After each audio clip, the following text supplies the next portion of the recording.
Hey, welcome to another episode of the Bobby Experience.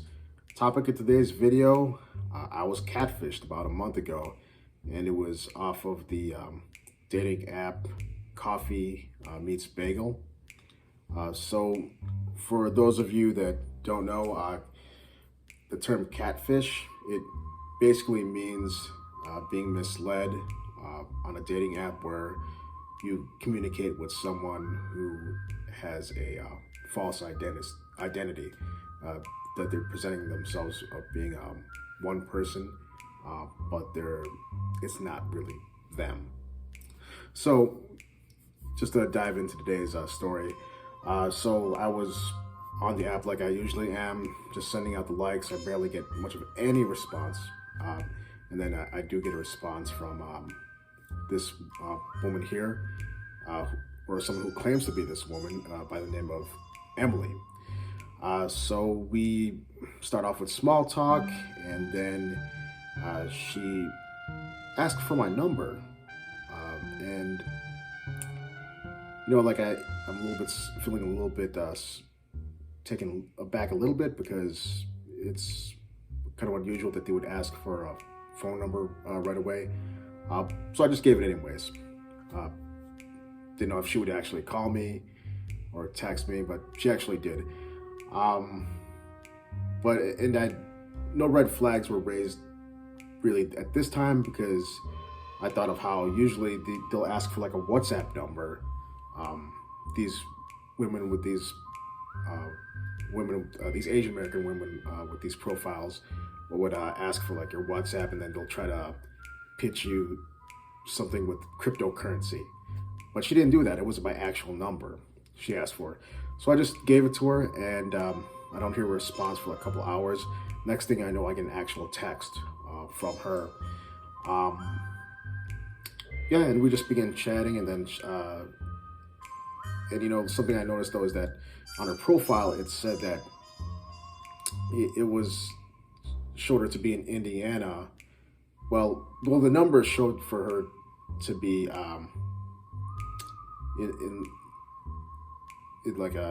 the profile was like in Indiana, but the number that she was calling from was a California number. And then she gave me this this reason that she originally was from Los Angeles, and that she moved to Indiana to be with her friend that's like starting some sort of business. And we just began chatting. And something I also want to mention too, that she did seem, from her profile pictures, she seems like to have like above average looks in terms of attraction. Not to say that there's a lot of good looking women on the site, but I thought she was above average, as you can see with the picture that I showed here. And we just began talking, and it was like if I clearly remember, I was exchanging texts with her first, like when I was working inside a Starbucks, on my laptop doing my remote sales work, one of the sales jobs I do. And just asking each other questions, talking about ourselves. I tried calling her for in the middle of the time we were texting. She wouldn't pick up, and then she responded in text saying that she didn't want to speak with me first, not just yet, because she wants us to like develop some friendship. So that seemed understandable, but I wanted to hear her voice to find out that she was a real person, a real woman.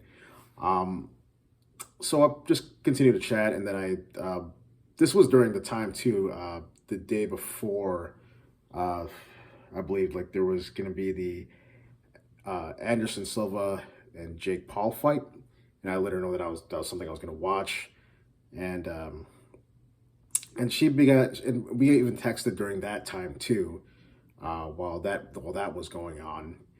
I'm still a bit skeptical though, like even talking with her,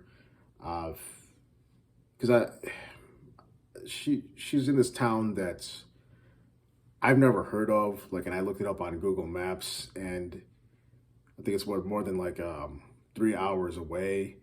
And I'm thinking, well, what is an Asian American woman living like in this town that's in the middle of nowhere? And I know she had a reason because she was with her best to live with her best friend, but without knowing anything about this town, I imagine like there's there's probably not a lot of minorities there. That's what I thought about too. So with my suspicions, I went on the website peoplefinder.com. I think I paid a small fee, or I think I used their free. I think it was just a free trial I used.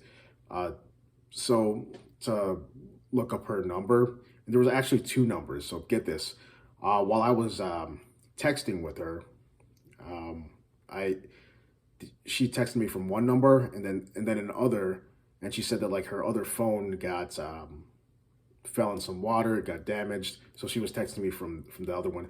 I looked up both numbers through peoplefinder.com. With the first number, it turns out it belonged to some woman that wasn't her name wasn't Emily, and I looked further into it and good night, Magana Gabi.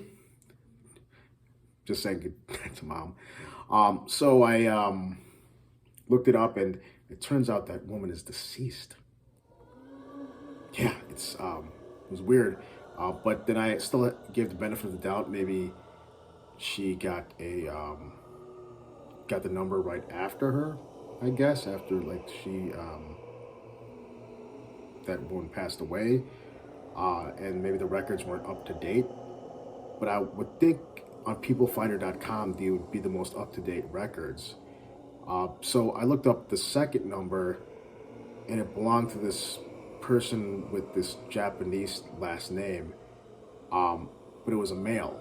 It was a guy, and so the next time I was like texting with her back and forth, I tried to call her out on it. I first asked like who's this person was, this Sam person, this from the second number, and she asked like who is that?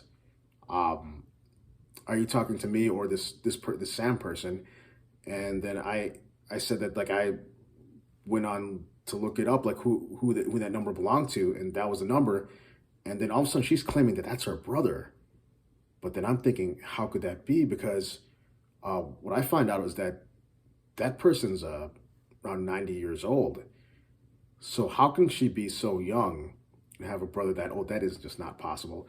And then I asked her like who that other person was with that first name Joy, and she couldn't even really give much of an answer to that.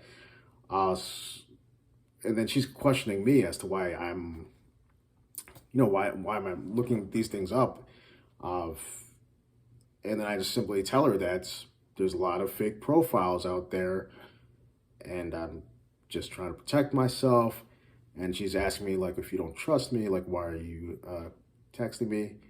And then I try to test her this way. If say I ask her this, can you send me a selfie with a thumbs up?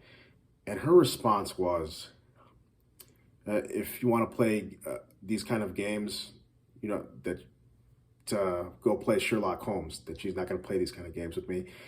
And then I just blocked her number, and that was that. So that's my catfish story. But I sometimes think, what if she wasn't a catfish? What if that was really her? But wouldn't want to take that risk. But I thought, man, it could have been worse. Could have been scammed. And there's even some horror stories of people being, murdered. So moral of the story, be careful about who you communicate with on these dating apps. Just be safe out there.